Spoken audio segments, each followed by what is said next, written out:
English class. इस lesson में आप इंग्लिश के पार्ट ऑफ स्पीच के बारे में सीखेंगे। How many part of speech are there in English? Can you name them and explain what they do? Part of speech को समझना, नाउन, वर्ब, एडजेक्टिव एक्सेट्रा, यह आपको इंग्लिश सेंटेंस स्ट्रक्चर को सीखने में हेल्प करता है या समझने में हेल्प करता है और ये बताने में कि इंग्लिश ग्रामर कैसे काम करती है। इस क्लास में आप basic information part of speech की सीखेंगे and you will find the chance to practice it. First question: How many parts of speech are there?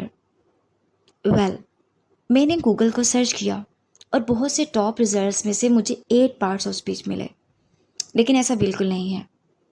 Oxford English में there are 9 part of speech. चलें in part of speech को one by one देखते हैं और सिर्फ basic information लेते हैं। Number 1, nouns.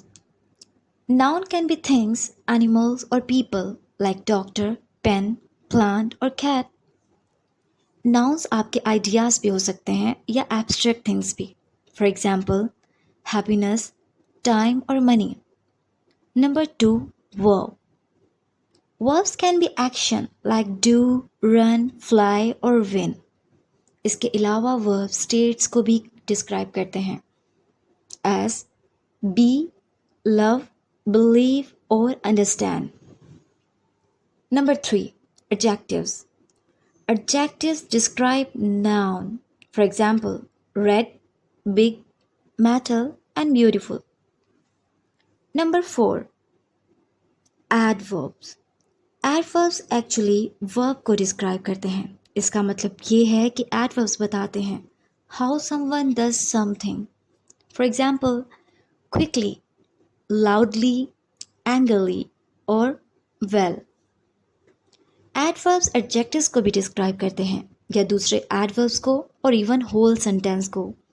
For example, very जो डिस्क्राइब करता है एक एडजेक्टिव को, very slow ये दूसरे adverb को भी डिस्क्राइब कर सकता है as very slowly. अनफॉर्चुनेटली कुछ ऐसे एडवर्ब्स भी होते हैं जो कि इंफॉर्मेशन ऐड करने के लिए यूज़ होते हैं पूरे सेंटेंस में।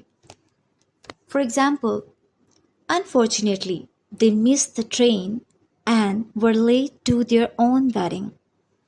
Second example, sometime I wish I would made different choices in life.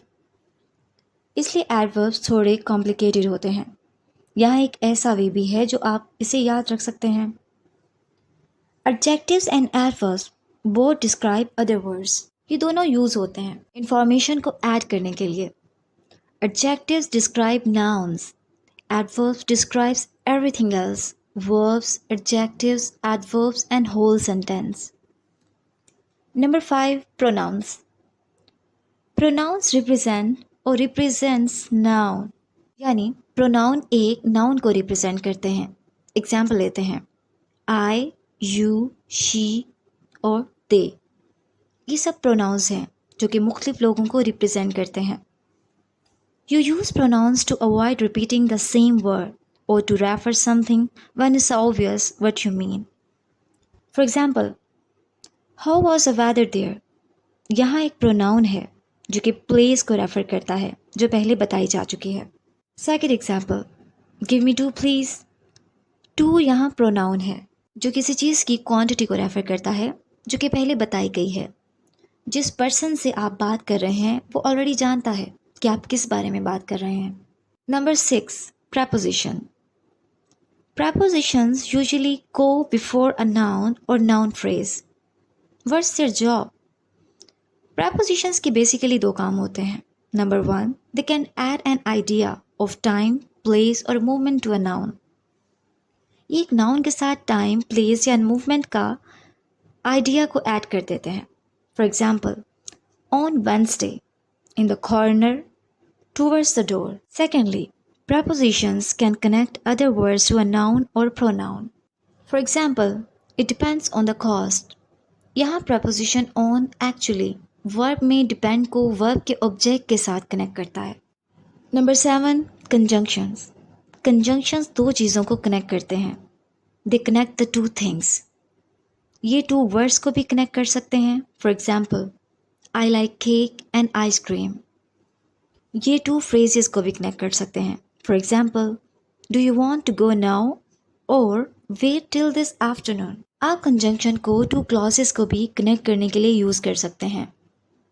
Although I have been trying to learn for years, I'm still already bad at drawing. Number 8. Determiners. Determiners are the words placed before a noun to provide information such as quantity, ownership and specificity. ये ऐसे words include कर सकते हैं जैसे अ, the, this, that. ये आपको help करेंगे specify करने में कि आप किस नाउन के बारे में बात कर रहे हैं। इसके अलावा कुछ ऐसे वर्ड्स भी हो सकते हैं जैसे कि माई, योर, हिज, हर।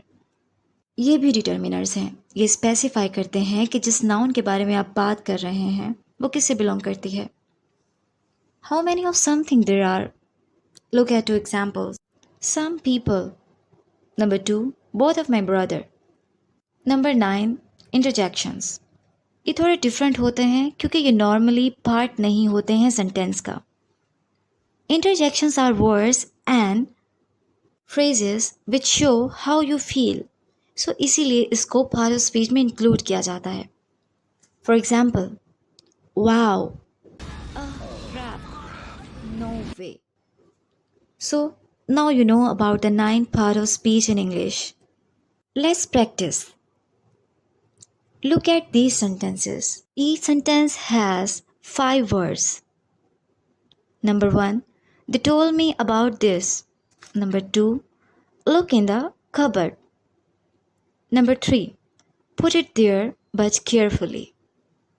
क्या आप आइडेंटिफाई कर सकते हैं कि हर सेंटेंस का वर्ड कौन सा पार्ट ऑफ स्पीच है?